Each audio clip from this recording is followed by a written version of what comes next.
Good morning and welcome to Tea Time with Jen. Grab a cup of tea, coffee, whatever you're sipping. Peppermint today, and we'll get going. I think I'm going to split this up into two videos. So I'll do a tea time today, and then maybe I'll do a video on Sunday, which is like next steps. That kind of correlates with my, I survived 6 chemos, what's next video. So I think I've already shared. Oh, hold on, we are a little crooked. Cookie. How's that? Better? Feels crooked. Sorry, guys. All right, we'll just go with that. I think in my regular video yesterday, I mentioned that I had my consult with the radiation oncologist. I also saw the breast surgeon on Monday and my medical oncologist the Monday prior. And the indication from everyone was that I should get radiation.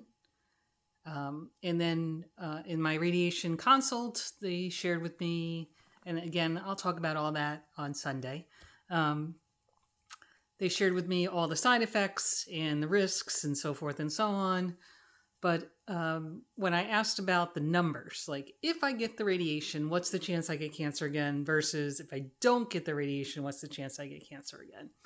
And all the doctors, very interesting. The medical oncologist said to ask the breast surgeon. The breast surgeon said to ask the radiation oncologist. And the radiation oncologist kind of chuckled and said, basically they don't have those numbers because of the sample pool. So I was a DCIS, ductal carcinoma in situ, stage 0, stage 1, depending on your perspective, with multifocal carcinoma. And, then I did a bilateral mastectomy. The chances that you'll get cancer after that is 1%. Like that's a clear pool. And they have a lot of data, right? They have thousands of people that get thousands, tens of thousands, hundreds of thousands at this point that got DCIS in the last 20, 30, 40, 50 years, however many years they've been. I guess I could try and look that up for you, but you get the idea.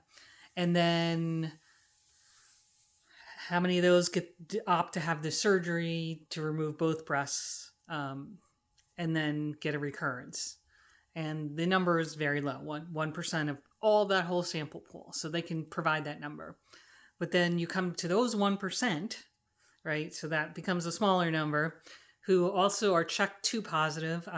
That's a genome, like in my genetics. We found that out about 10 years ago, that I'm CHEK2 positive. And I have a HER2 positive breast cancer. So all of those things, and I'm in that 1%, and I've done another surgery to remove more tissue. There are very few, if any, people in their medical pool of data to go look at and say, yep, all these 2, 10, 15 people, 20, with those exact same conditions, had the radiation and didn't have the radiation, and what's their success rates, right? So there's not very much data for them to pull from, and therefore there's no data to share with me. And the general feeling from all the docs was, your body does not perform the way we would like. You keep popping up these cancers, and they're not showing up. They're not presenting in a normal way, and they're not showing up on diagnostics, on our regular diagnostics. So in this most recent occurrence, the PET scan, I did a video. Let me link these videos. That'll make sense. So I did a video, and I'll go back and link the other video. I guess I'll try to do. But I did a video a while ago that talked about how I was in the lucky 1% that I had, and I told my whole previous breast cancer story. And in that story, I told you that diagnostically it was very difficult to find. We only found it when they did an excisional biopsy. When they pulled the breast tissue out of my breast and sent it to the lab, they saw it in the pathology. But before that, all the non-invasive tests did not find the cancer for my first cancer, for my first breast cancer. I'm sorry. For the second breast cancer, we did find it when we did the biopsies. But when we did a PET scan, which presumably will find all cancer, what we found was one little blip. I think it was 5 or 6 millimeters. And that's all that showed up. It didn't show anything. And when we went in to take that one blip out, because we're like, great, we're early, let's get it out. What we found was there's lots of little blips, like 1 or 2 millimeters, that didn't show up on the scans. And also, were not really detected when they did ultrasound or when they did the needle guided biopsies. None of that saw the bigger issue, the multifocalness of it. And the fact that both times I had breast cancer, it was multifocal. So rather than having a single tumor, I had lots of little bits and microscopic bits. And so the concern at this point is, yeah, the pathology came back clean, and that's great. Celebration. But how do I articulate this nicely? Is there some microscopic bits in the skin that were, even though we tried to take out everything that previously touched breast, it's been sitting there for 9 years, could have traveled. Is there something in the chest wall? Obviously we didn't even touch the chest wall with this last surgery.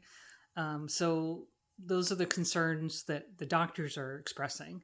They think we got everything. It looks good. Everything looks, very promising, but I think they'd all feel better and like that reassured if I went through with the radiation, for the simple fact that it's just another way to kind of blanket the whole area, even the stuff we didn't touch this round.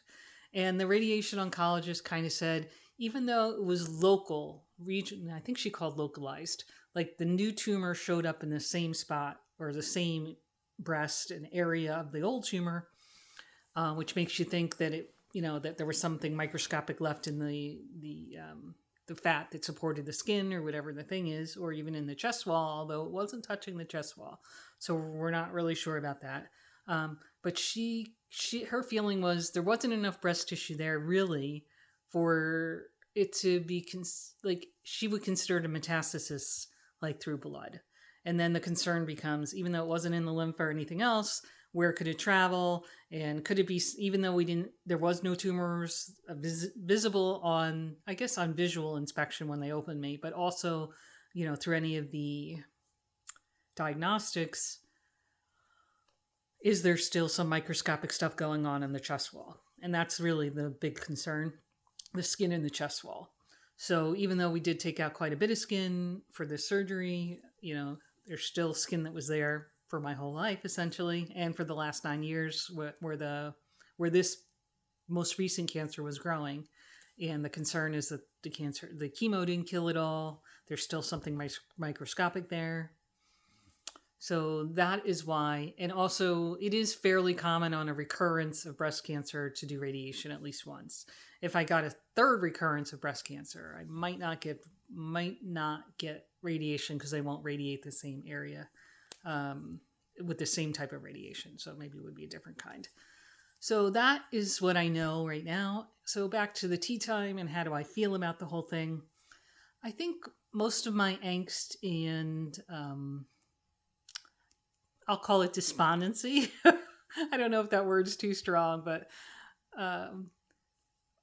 most of my very strong feelings about having to do radiation after I thought I was hoping, praying that I was done, that I had a clean bill of health because the pathology came back. I think I kind of let go of that and moved on. I did talk to Bill, my husband, talked it over with him to make sure he was in agreement that this is how we should proceed. But I was fairly confident because in every path of my interactions with cancer, he's always mostly listened to the doctors, and B, wanted to do everything we can to eradicate it. And this kind of falls into that bucket. So even though we don't have any scientific reason, I have 3 doctors who only want the best for me, 2 that know me, one that knows me for 20 years, one that knows me for 10 years, and one I've just met, but I'll assume that she only wants the best because she's a doctor. And they are all recommending that it would be in my best interest to pursue this, despite the symptoms and possible side effects. So, with that said, tomorrow, the 15th of February, I will be going for my setup appointment. They'll do a CT scan and build a mold and give me some tattoos and all kinds of stuff like that, so that when it's time to start the radiation, I'm properly positioned. And then I'll start radiation on February 26, 2024, and go until my youngest birthday on April 5th, 2024. So that is the plan du jour. And how I feel about it now is kind of acceptance. It's just the next step in this journey to hopefully ensure that we're not doing this exercise again. So that's where we're at right now. And I've been assured that most of the symptoms are not nearly as invasive as the chemo symptoms. I think that remains to be seen, but I will talk about that on Sunday. The symptoms that they shared with me and my expectations. And then I guess I'd like to get some feedback, and you could do that tonight. Do that on this video or on the Sunday video. But how much detail do you want to know about the radiation experience? Do you want to see pictures of skin? You know, all that kind of stuff. So let me know, and I can try and incorporate that in my dailies or have weekly check-ins on the radiation.